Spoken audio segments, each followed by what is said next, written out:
Welcome to our next unit on identities here. This video is going to serve as both an introduction and a segue into, from the information processing unit and to this new unit on identities. Um, for those of you who are really observant, you might notice that I'm actually reading from my notes here. I might chip in with some thoughts I have along the way. But the reason I'm doing this is so that I can be as concise as possible, because there I have a lot of thoughts on the way that information processing and identities work together. So this is for your sake. I hope it doesn't come off as too robotic or something. Um, I'm going to title this something along the lines of how objective truth suffers under the dominance of ideological identity and grievance-based narratives. If I change the title of it, it's probably because I thought of something I liked more at the time. Okay. So if you think that the technical content of policies is what wins elections, this video is for you. If you think that Trump's tariff policy, the way that he advocated for tariffs during the campaign, is how he won, is why he won the presidency, this video is for you. And if you keep an open mind, this unit should change at least a little bit, change the way that you view elections and democracy in America more generally. After this our first unit on information processing, you might be wondering how people, after years and maybe decades of formal education and life experiences, could process their information, the information that they receive, in such biased ways. Um, you might be wondering how anyone could think that Joe Biden stood a chance at beating Donald Trump after the first debate, that disastrous debate that he had. You might be wondering how people could complain just like 2 days before Donald Trump got inaugurated about how billionaires like George Soros influence politics, and then cheer on when Elon Musk becomes the most powerful person in the country and probably the world without even getting a single vote. Okay. You might be asking, well, how can people be so inconsistent with their beliefs? Why is it that people rely on such bad evidence to believe and support the policies that they do? Okay. Even when they're confronted with better evidence, much better evidence, potentially many, many times. Okay. We've talked about how this happens, but we don't necessarily, and we've talked about how it happens in terms of what happens in the mind, um, but we haven't talked about necessarily why it all happens, um, in a sense. And to answer all these questions, to answer the why here, at least in a different way than we did, we need to look even closer at people's motivations. And by people, I mean both politicians and regular people. Okay.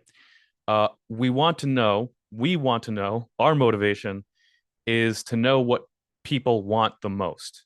Okay. Deep down, and why they want those things, and what shapes or influences what they want. Is it that deep down people want to be accurate? Is it that deep down they really want to just live in a democracy?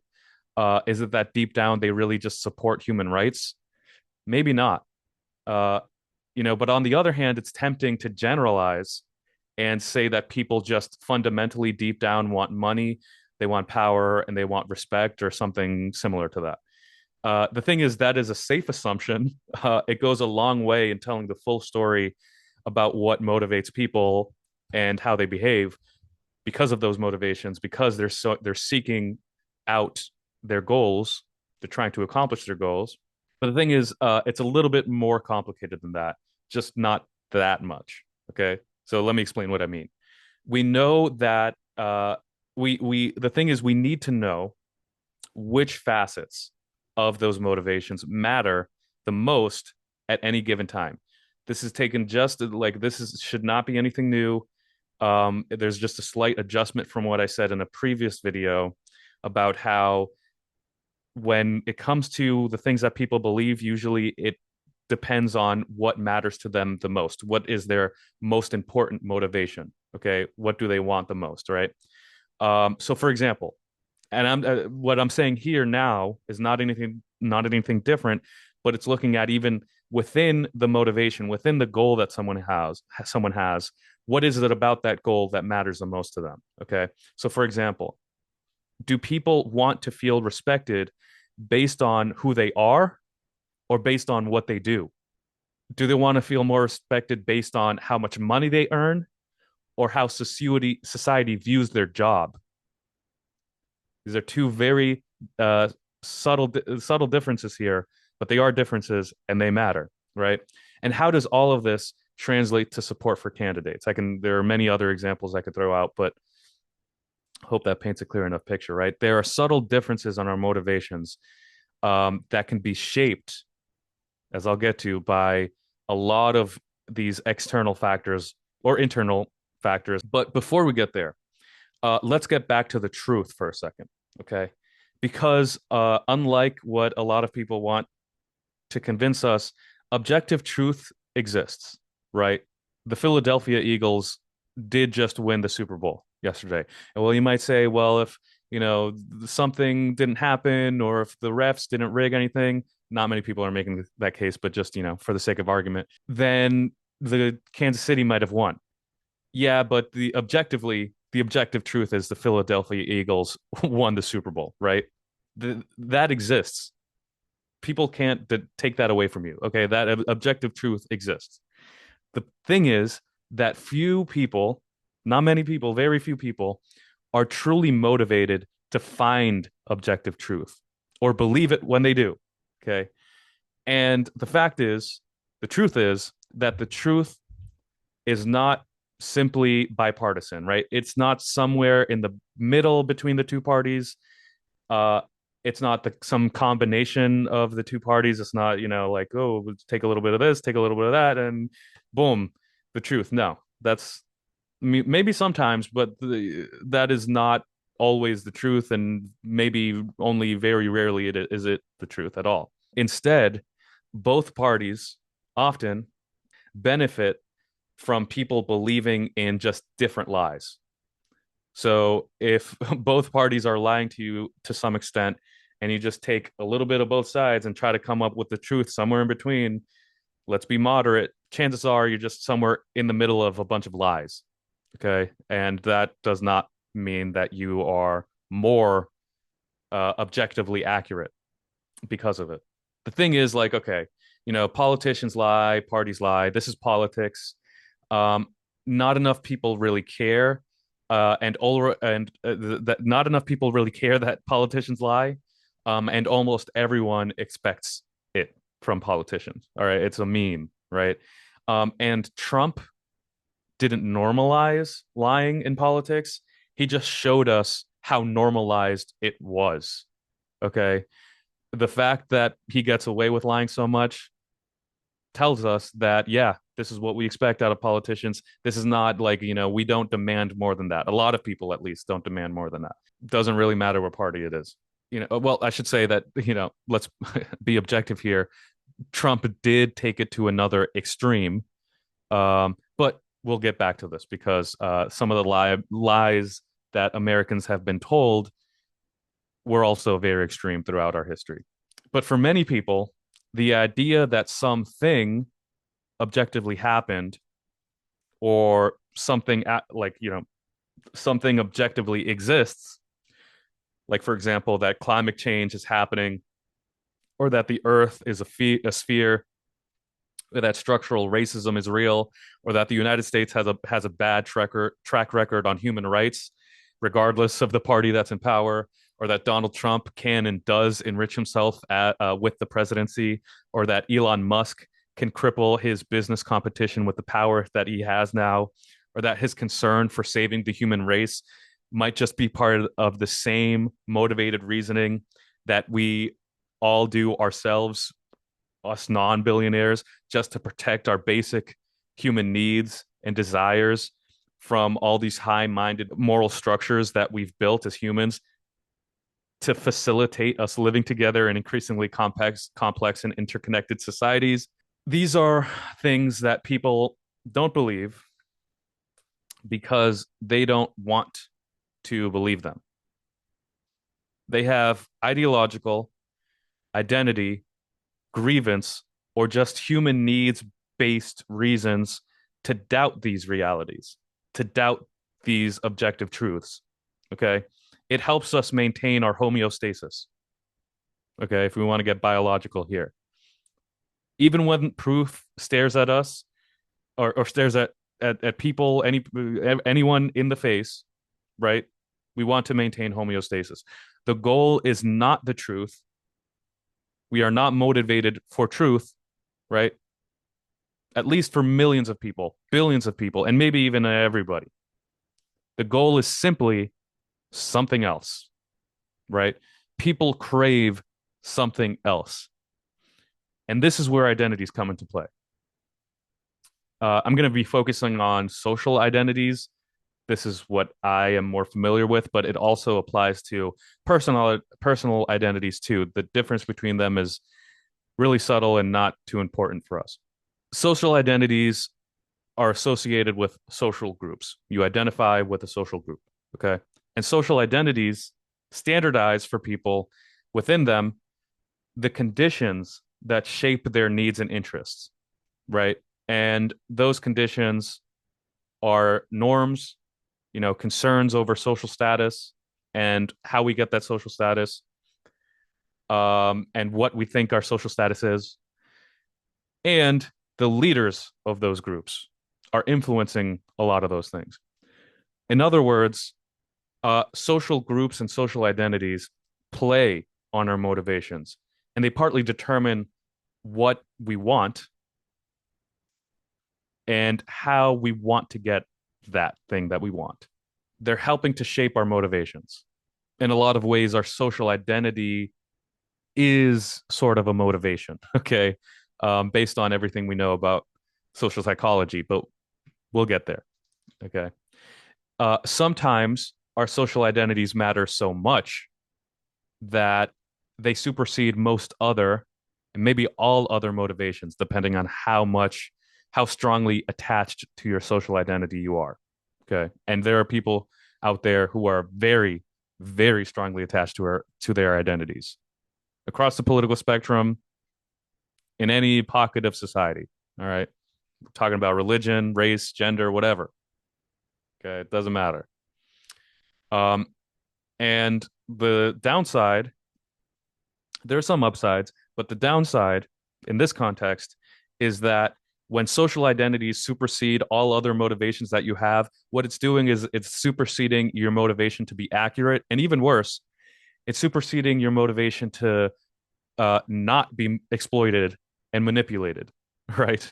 Sometimes these identities and the politicians who exploit those identities can motivate you without your awareness to strip yourself of all the things that make your life meaningful.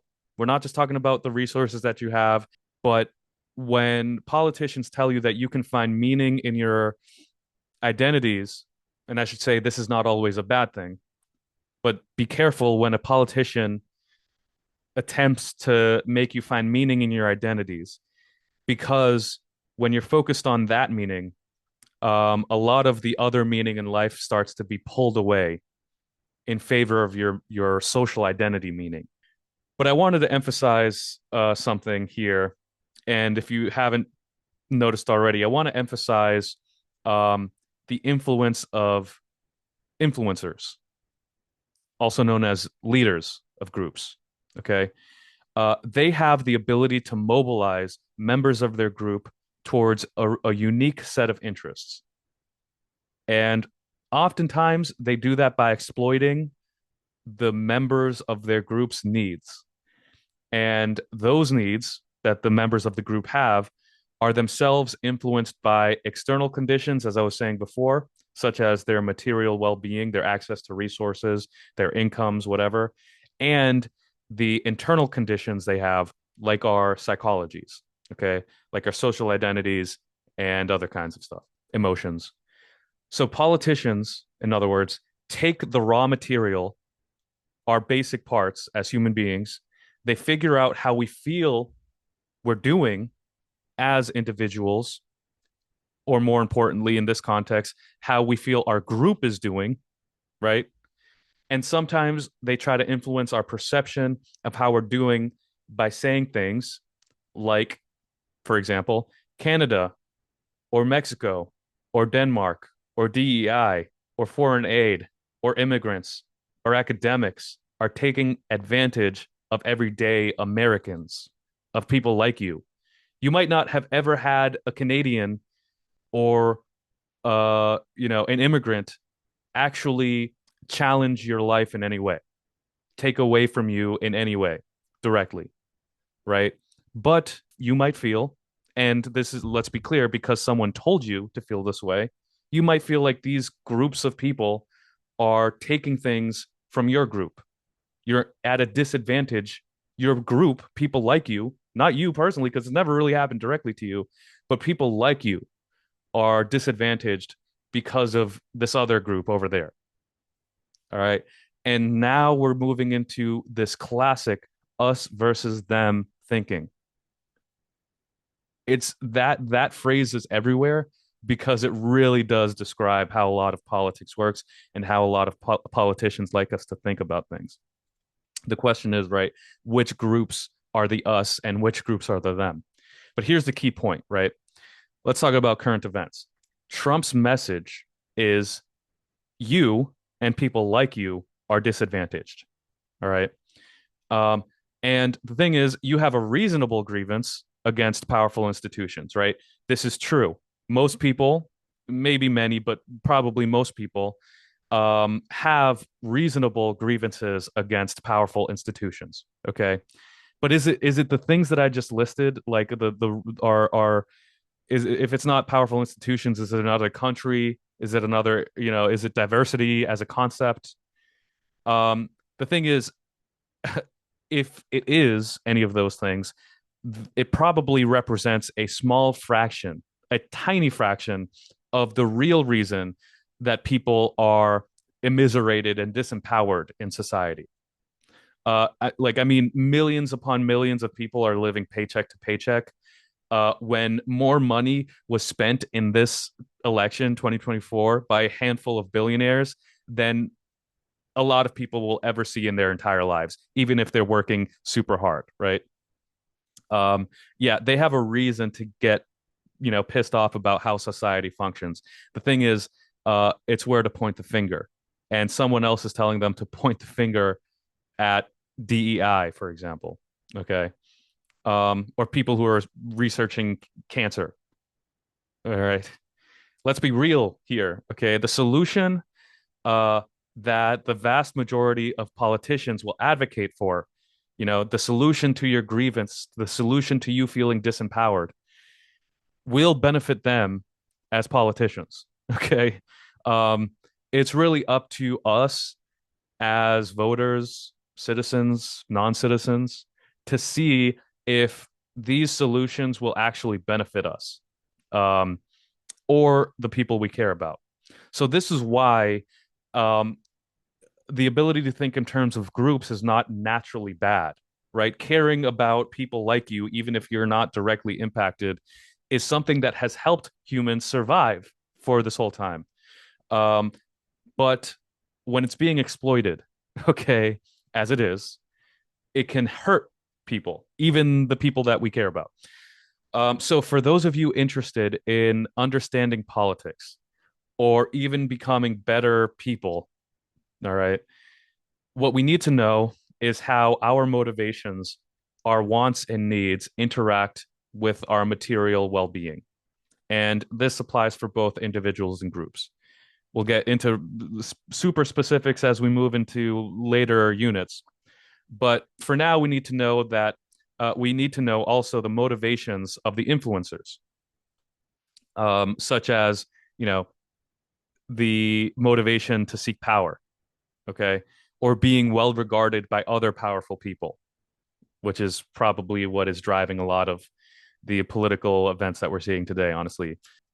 We need to know also, if we want to understand politics, how institutions constrain the behaviors of influencers or our political leaders, such as like if we're talking about institutions, we could be talking about legal regimes, the laws that are in place, or political norms, what's not socially acceptable to do, or socially what is socially acceptable to do, stuff like that. And this might sound like a lot, this list I gave for all the different things that we need to know about politics, and it's really not exhaustive. So there are probably other things. And yeah, it's complicated, right? If we want to understand politics, we're going to have to get a little complicated. And it is complicated in many ways, but in many ways, it's not. It's not that complicated. And any overcomplication of these kinds of factors, of these processes that tell us how politics works. Uh, any overcomplication is usually done by a social scientists like me who want to seem smart or need to justify their jobs. And personally, I think that it's good to help people think for themselves. Or B, uh, it's overcomplicated by politicians that want to obscure things so that they can do what they want without being noticed. So that they can seek power and status for themselves without anybody calling them out for it. All right. Especially people who voted for them. And all of this might seem really abstract or irrelevant to you, but I promise you that it isn't. Okay. It is these exact processes that make people feel disempowered and inefficacious. It makes them feel like they can't do anything. It's that feeling that you get when you don't know enough about an issue or you don't think you can do anything about them if you did. That feeling is intentional.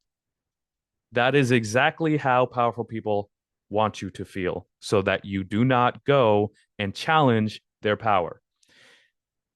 In this unit on identities, we'll get a close look at how this works mechanically.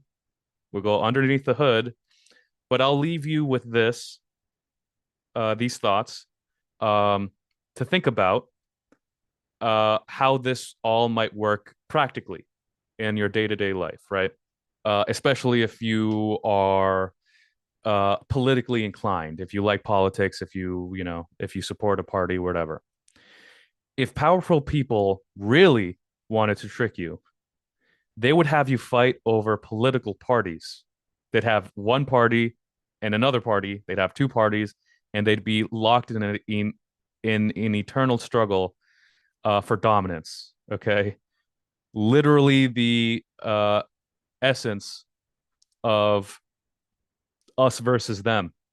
Okay, and they would want you to believe everything your party or the party's dear political leader says, um, and conveniently hate everybody else who disagrees with you, who's in the other party. Okay. They want you to do this to the point where you're too scared to do anything about it or to think that it's all so complicated and so pointless to try to do anything about it, or for you to hate your own friends and family so they can run away with the money bag, okay, with the power. Don't believe that. Don't let them make you feel that way. Don't let them exploit you. Some level of exploitation gets greases the wheels, gets things working properly. Maybe some level of hierarchy is okay. We need a leader to try to organize things. But when it gets to an extreme level where people are actually losing connection with their fellow man, all right, and literally hating their family because of politics, something is fundamentally wrong. And Donald Trump is not doing something about it. I have not seen any evidence to suggest that MAGA supporters aren't bigger victims of this kind of manipulation. Of course, Democrats are being manipulated too. Okay. A lot of people genuinely believe that Joe Biden would be the best chance that Democrats had against Donald Trump. I mean, that I think on its face that was like just absurd to believe even in 2020. Okay. But by 2024, convincing people that Joe Biden should run against Donald Trump, that's manipulation. Okay. Um, and here's the thing though, like MAGA supporters, Trump supporters are not the problem. All right. Like I'm saying, it helps politicians if, regular everyday people are blaming each other and not looking up, right? The real culprits are the manipulators. Remember, they don't want you to look up at them. They want you to look down and across, right? And fight amongst each other to distract you. It's cliche, but we usually forget that this is actually what's happening. Okay, and we're none of us are immune to this.